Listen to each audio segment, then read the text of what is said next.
Hello everyone, I am Amit Kumar और आज हम करने वाले हैं क्लास 12 का फिजिक्स में इलेक्ट्रोस्टैटिक्स का एक topic electric field due to semi circular ring at the centre and electric, ठीक है, and electric field due to arc at the centre. इसका रेडियस क्या है? आर्क का रेडियस आर, ठीक है। तो अब हम इन दोनों क्वेश्चन को सॉल्व करते हैं, ठीक है ना। तो इसको सॉल्व कैसे करेंगे हम? तो हमें पता है कि अगर हमारा कोई पॉइंट चार्ज है जो कि क्यू है ना, और डिस्टेंस आर पे हमें इलेक्ट्रिक फील्ड निकालना है ना। चार्ज क्यू के कारण डिस्टेंस आर पे इलेक्ट्रिक फील्ड क्या होता है? Equals to 1/4πε0 Q divide by R, R का स्क्वायर, है ना। अब यहाँ पे क्या है? चार्ज यूनिफॉर्मली डिस्ट्रीब्यूटेड है all over the semi circular ring और इसके अंदर आर के ऊपर डिस्ट्रीब्यूटेड है ना। तो सबसे पहले हम क्या करते हैं, सेमी सर्कुलर रिंग वाला सॉल्व करते हैं, ठीक है। तो अब ये सॉल्व कैसे होगा देखिए, क्योंकि एक पॉइंट चार्ज के कारण इलेक्ट्रिक फील्ड में बताया क्या होता है 1/4πε0 क्यू बाय आर स्क्वायर। तो हम इसमें क्या करेंगे, एक स्मॉल एलिमेंट ले लेंगे इस पॉइंट पे, है ना, जो कि कौन से एंगल पे होगा? एंगल थीटा पे, और कोई इसका कुछ ना कुछ एंगल वेरी करेगा, ये वाला पॉइंट और ये वाला पॉइंट, है ना। तो ये जो एंगल होगा क्या होगा, मान लेते हैं डी थीटा, है ना। थीटा एंगल पे डी थीटा एक एलिमेंट लेते हैं। तो ये वाला लेंथ क्या होगा? ये वाला लेंथ क्या होगा? डी एल, है ना। डी एल होगा और इसकी वैल्यू क्या होगी? इसकी वैल्यू क्या होगी? क्योंकि हमें पता है कि अगर कोई आर्क है जिसका रेडियस आर है और लेंथ एल है और एंगल थीटा है ना, तो एल की वैल्यू क्या होती है? आर इंटू थीटा होती है। एल की वैल्यू क्या होती है? R into theta.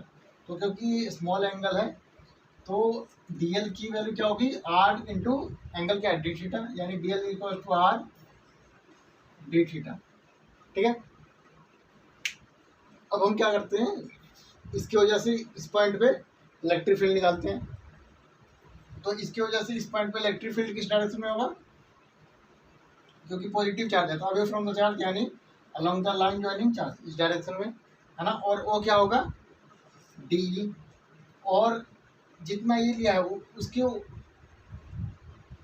यहाँ से भी सेम एंगल पे, यानी थीटा एंगल पे सेम एलिमेंट लेते हैं डी थीटा, ठीक है ना। थीटा एंगल पे अपोजिट, इसके अपोजिट साइड में सेम एलिमेंट लेते हैं डी डी थीटा, और इसका तो इसका लेंथ क्या होगा? डी एल, और उसकी वैल्यू क्या होगी? सिमिलरली आर डी थीटा, और इसकी वजह से यहाँ पे इलेक्ट्रिक फील्ड क्या आएगा? डी, क्या आएगा? डी, ठीक है। तो ये एंगल थीटा है तो इसके अपोजिट वाला एंगल वर्टिकली अपोजिट होगा, यानी ये भी एंगल थीटा, और ये एंगल थीटा तो ये भी एंगल थीटा।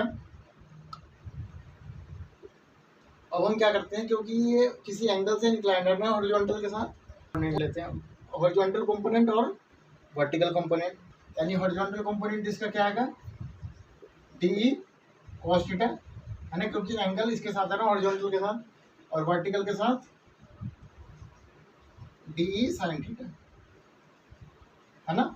और इसके अंदर क्या है? इस वाले का कंपोनेंट अलोंग हॉरिजॉन्टल क्या होगा? डी कॉस थीटा, और वर्टिकल में इसका कंपोनेंट डी साइन थीटा, है ना। अब हम क्या करते हैं, ये एंगल तो पता है हमें, डी का मैग्नीट्यूड नहीं पता कि कितना, तो डी का मैग्नीट्यूड निकालते हैं। तो डी का मैग्नीट्यूड क्या होगा? 1 बाय, क्योंकि 1/4πε0 क्यू ओवर आर स्क्वायर होता है ना, तो 1/4πε0 क्यू की वैल्यू यहाँ पे क्या होगी? क्योंकि चार्ज डेंसिटी हमें पता है, तो डी क्यू की वैल्यू क्या होगी? Small small charge D Q की वैल्यू क्या होगी? आर डी थीटा, यानी आर डी थीटा, यानी small length into charge density, यानी चार्ज पर यूनिट लेंथ, यानी लैम्डा, है ना। तो इसकी वैल्यू क्या होगी? Lambda into are D theta, ये डी क्यू आ गया, डिवाइड बाय डिस्टेंस का यार स्क्वायर, यानी यहाँ से यहाँ तक का स्क्वायर।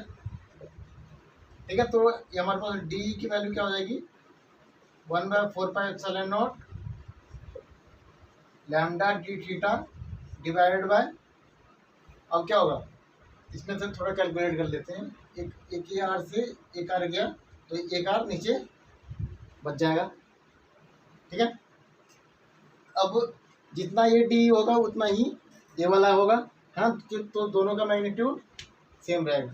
अब दोनों एंगल सेम एंगल पे हमने एलिमेंट लिया है और दोनों का मैग्नीट्यूड सेम है, तो ये वाला कंपोनेंट और ये वाला कंपोनेंट एक दूसरे को कैंसिल कर देंगे क्योंकि दोनों अपोजिट डायरेक्शन में, है ना, और जो वर्टिकल कंपोनेंट डाउनवर्ड डायरेक्शन में आ रहा है वो ऐड हो जाएगा, यानी तो डी नेट की वैल्यू हमारे पास क्या आ जाएगी, तो डी नेट की वैल्यू हमारे पास क्या आएगी 2, क्योंकि D sine theta plus D sine theta, यानी 2d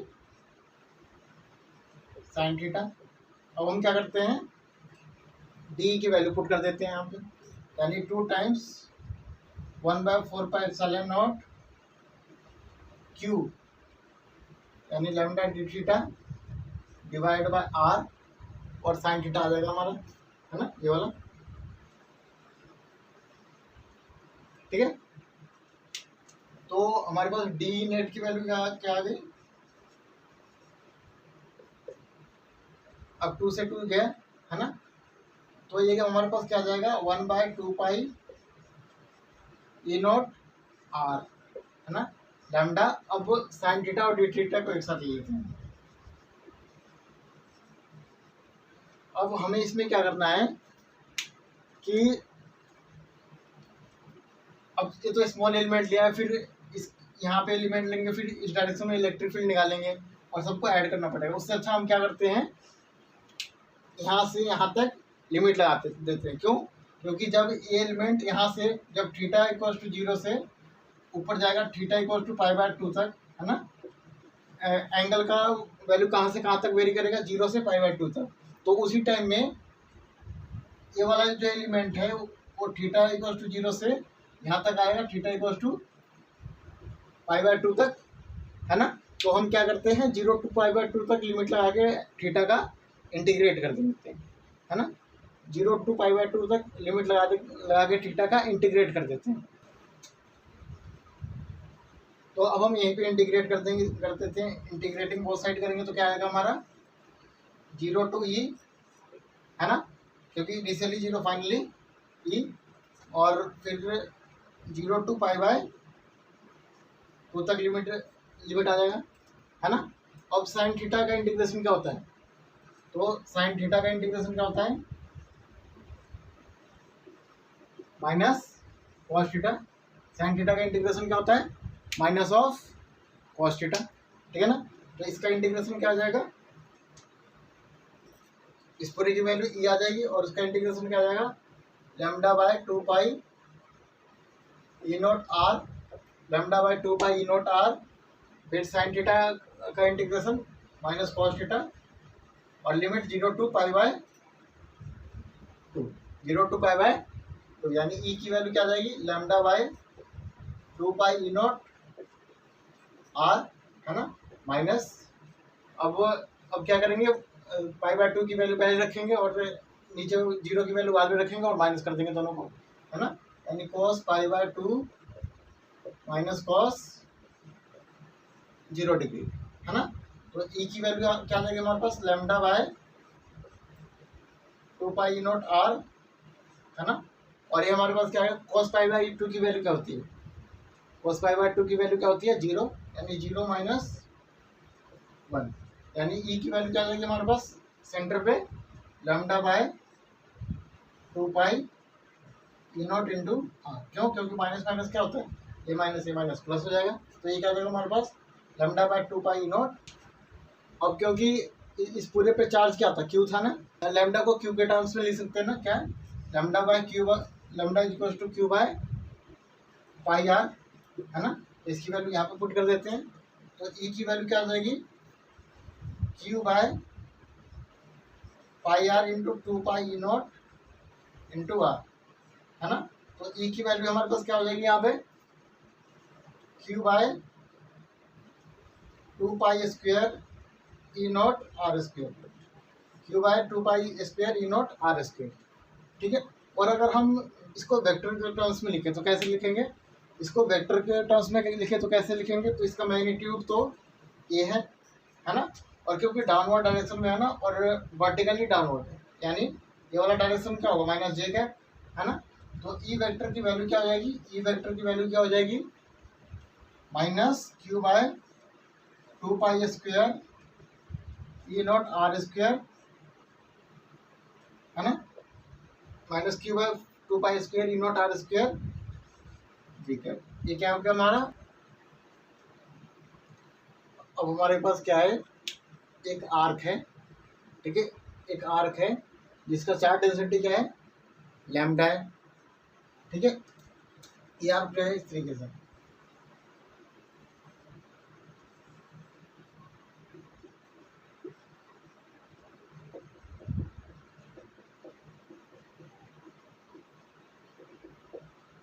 ठीक है, ये आर्क जो है इस तरीके से है, इसका रेडियस आर है। तो हम क्या करेंगे, जैसे उसमें स्मॉल एलिमेंट ले लिया था, है ना, और ये जो एंगल है हमने इसको हाफ में बाइसेक्ट कर दिया, है ना, एंगल बाइसेक्टर बना दिया। तो ये वाला एंगल 5/2 होगा, तो ये वाला भी 5/2 होगा। क्यों, क्योंकि ये वाला पूरा एंगल कितना है, पाई है, तो ये 5/2, तो ये भी 5/2।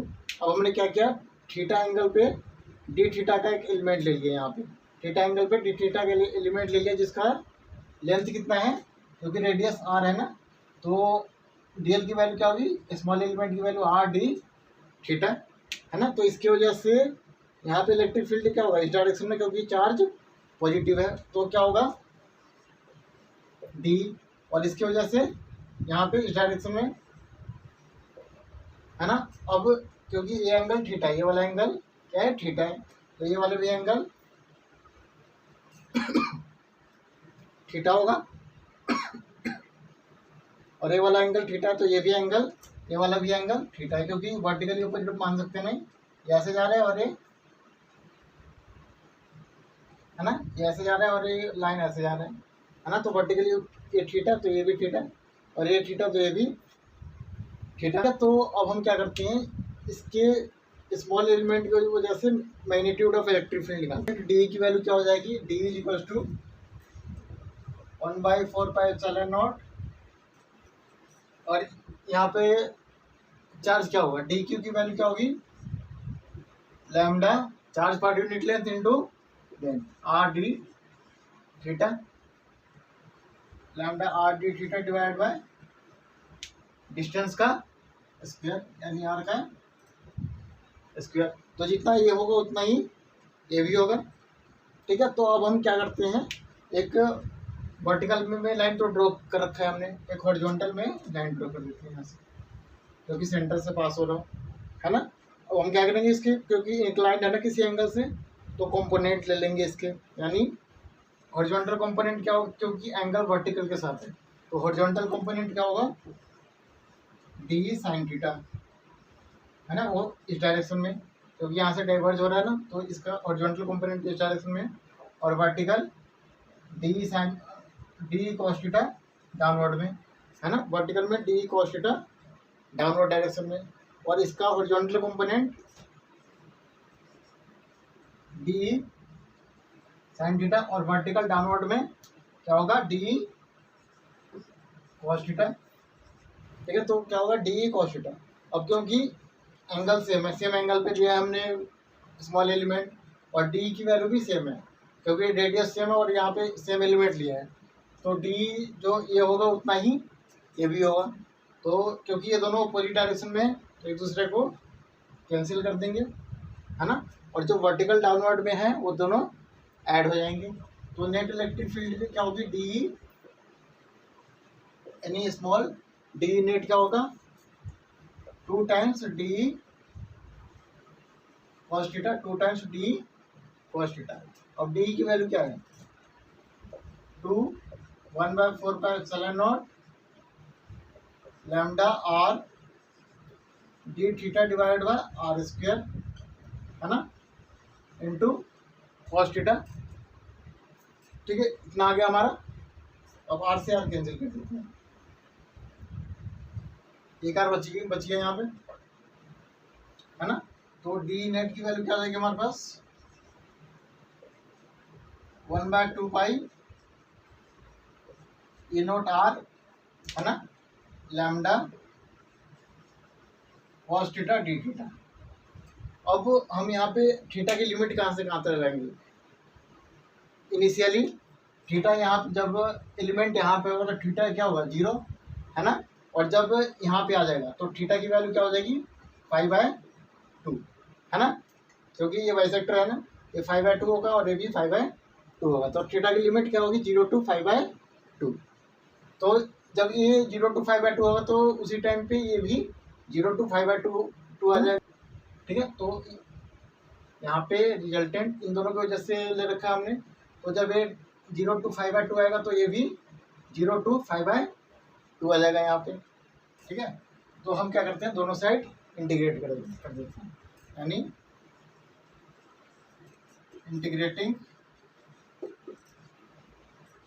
बोथ साइड, यानी डी नेट का इंटीग्रेशन इज इक्वल टू, यानी इसको डायरेक्टली लिख देते हैं ये, है ना। और वो क्या हो गया, lambda by 2 pi E naught into R cos theta D theta. और इसका इंटीग्रेशन क्या होगा, अब लिमिट 0 to 5/2। अब कॉस थीटा का इंटीग्रेशन क्या होता है, तो कॉस थीटा का इंटीग्रेशन क्या होता है, साइन थीटा, है ना। कॉस थीटा का इंटीग्रेशन क्या होता है, साइन थीटा। यानी इसको जब हम इंटीग्रेट करेंगे तो इंटीग्रेट करके यहीं पे लिख देते हैं, तो क्या आएगा हमारा,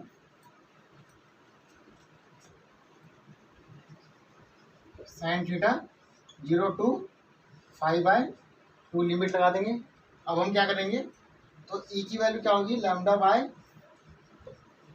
2 पाई नॉट इंटू आर, है ना। अब क्या होगा, final limit minus initial limit, यानी sine 5/2 minus sine 0 degree, sine 5/2 तो electric field due to arc at the centre क्या आ जाएगा हमारे पास, lambda by 2 pi E naught into R, है ना, और साइन 5/2। ई की वैल्यू क्या होगी, lambda by 2 pi E naught into R sine 5/2। अच्छा, इससे हम सेमी सर्कुलर रिंग वाला बना सकते हैं, फॉर्मूला बना सकते हैं ना। कैसे बना सकते हैं, देखो, अगर सेमी सर्कुलर रिंग होगा तो जो ये फाई एंगल होगा, ये जो फाई एंगल है वो कितना हो जाएगा, क्योंकि इसके और इसके बीच में एंगल है ना, तो यहाँ पे फाई की वैल्यू क्या हो जाएगी, फाई की वैल्यू क्या होगी, 180 डिग्री, है ना। 180 डिग्री इसमें रख देंगे तो ई की वैल्यू क्या हो जाएगी, lambda by 2 pi E naught into R sine 180 degree divide by 2, यानी ई की वैल्यू क्या हो जाएगी, electric field due to semi circular ring at the centre क्या आ जाता है हमारा, lambda by 2 pi E naught R, अब 180 डिग्री डिवाइड बाय 2, 90 साइन 90 और साइन 90 डिग्री की वैल्यू। तो इससे भी हम निकाल सकते हैं कि electric field due to semi circular ring at the centre क्या होता है। ठीक है।